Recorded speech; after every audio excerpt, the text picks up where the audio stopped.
Fala pessoal, bom dia. Fernando Alves aqui na área. Gravar um videozinho raiz aí, Salmo de número 74. Em um contexto em que o ajuntamento, em um contexto em que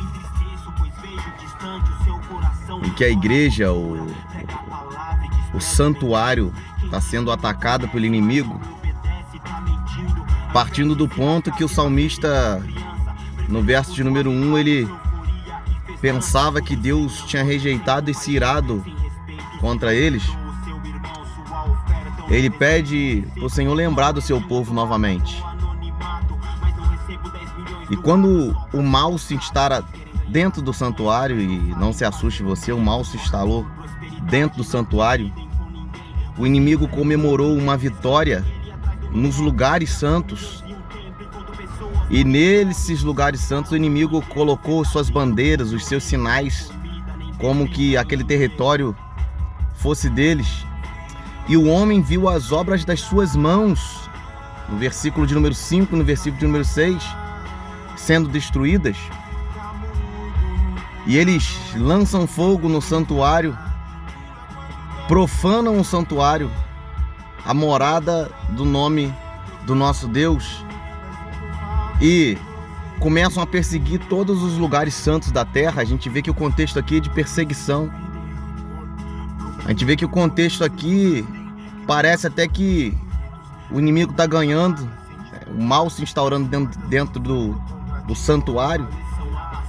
Não é muito diferente de hoje. A gente vê a inveja, a soberba, a ganância, o esfriamento do amor se instaurando no nosso meio. Estando no nosso meio, o inimigo tem colocado os seus sinais, esses sinais, o esfriamento, a falta de amor, a desunião, a briga de irmão contra irmão, a briga até mesmo entre os evangélicos. E eles comemoram, eles estão comemorando essa vitória. Mas eu tenho uma notícia para você: Deus ainda continua no meio da igreja, Deus ainda continua caminhando, segundo o verso de número 3, mesmo em meio aos escombros, porque aquilo que está destruído, Ele é perito em reconstruir. O bramido deles é um bramido de um falso leão, uma falsa vitória, porque o nosso Deus nunca perdeu uma vitória. E nós fomos comprados pelo sangue de Jesus Cristo, que foi vertido lá na cruz do Calvário desde a antiguidade. E a vitória já é nossa desde a antiguidade. Quando o inimigo se levanta, ele se levanta para perder. Mas devido a isso que está acontecendo, a esse contexto que está acontecendo aqui, nós vemos que algumas coisas começam a diminuir ou se cessar no templo. Uma delas é a perda dos sinais. Uma delas é que já não há mais profetas. Profeta é aquela pessoa que ouve a voz de Deus e transmite a voz de Deus para o povo. Nós não podemos deixar de transmitir a voz do Senhor, nós pregadores. Nós temos que falar o que o Senhor quer que nós falemos. Nós não somos guiados por homem. A gente ouve a voz de Deus e transmite para o povo. Eu sei que muitas das vezes a gente fica temeroso, a gente fica, de certa forma, com medo de várias coisas que podem acontecer devido a gente pregar a palavra, mas nós devemos pregar a palavra. E o salmista pergunta: até quando, Senhor, eles vão afrontar? Até quando eles vão destruir o santuário? Até quando eles vão zombar do seu nome? Até como eles vão menosprezar o seu nome? Porque o Senhor tirou a mão? Bota a sua mão sobre a sua igreja, sobre o templo, novamente. Ele traz algumas características do nosso Deus para eu poder finalizar e o vídeo não ficar muito comprido. Ele fala que com mesmo isso tudo acontecendo, mesmo com esfriamento, mesmo com endurecimento do coração, mesmo com várias coisas acontecendo, ele fala: mesmo assim, o Senhor continua sendo meu rei. Mesmo em meio ao esfriamento e ao endurecimento do coração, o Senhor continua salvando na terra. Mesmo com todos esses sofrimentos, o Senhor continua abrindo o mar vermelho. Mesmo com todos esses sofrimentos, o Senhor continua alimentando o seu povo quando tudo está perdido e está no deserto, quando as coisas estão secas, quando as coisas estão ruins. A provisão do Senhor vem. Mesmo com isso tudo, o Senhor continua sendo um Deus de provisão. Mesmo com isso tudo, o Senhor é dono do dia, o Senhor é dono da noite, o Senhor é dono do tempo, o Senhor é aquele que traz a luz.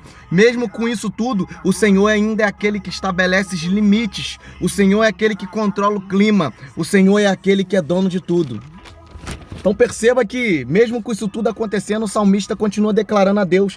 E ele fala no verso de número 18, Senhor, o Senhor é um Deus tão grande, que faz tão grandes coisas, vai deixar uma pulguinha afrontar o Senhor? Vai deixar um ser tão pequeno, um ser humano afrontar o Senhor? Atende a tua aliança. Deus tem uma aliança com a igreja e essa aliança jamais será quebrada por parte de Deus. Deus não quebra suas alianças. Deus não quebra os seus pactos. Não volte envergonhado e oprimido. Louve o teu nome, o aflito e necessitado. Levanta-te, ó Deus. Pleiteia a tua própria causa.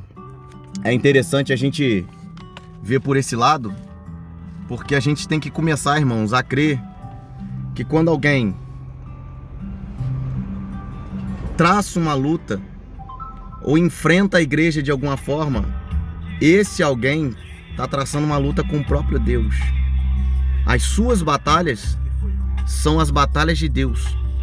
As lutas que eles travam contra você, eles estão travando contra Deus. Mateus capítulo de número 25 e 26. Tive nu e não me deste de comer. Tive fome, tive sede e não me deste de beber. Tive frio e não me deste de vestir. Tive desamparado e não fosse me amparar. Senhor, quando foi que nós fizemos essas coisas? Quando vocês deixaram de fazer um dos meus pequeninos. Toda luta que a gente traça contra um filho de Deus, contra a igreja, estamos traçando luta diretamente com Deus. É por isso que Paulo falou, quem dera eu caísse na mão dos homens, porque se eu caísse na mão dos homens, Deus me livraria. Mas ai daquele que cair na mão do Deus vivo. Caindo na mão do Deus vivo, quem há de o livrar? Então, irmãos, as nossas batalhas, as nossas lutas, as afrontas que estão fazendo contra a igreja, o que está acontecendo dentro das igrejas, dentro do templo, não são batalhas só nossas. Deus está nessas batalhas e é uma batalha que eles estão travando contra Deus. Só nos cabe orar, tá bom? Deus continua sendo o mesmo poderoso em suas batalhas. Deus abençoe. Deus não perdeu o controle. Deus continua no controle. Deus continua agindo. Você é herança dele, ele te comprou. Você é filho dele, você é herança dele. Ele te amou, ele te comprou. Você tem um sinal. O inimigo colocou o sinal no templo lá, as bandeiras dele. Mas você também tem um sinal e o sinal é maior. Você tem um sinal do sangue do Cordeiro marcado em sua vida. O sinal do sangue do Cordeiro marcado em sua vida. Você é selado, irmão. Deus vos abençoe. Um bom dia.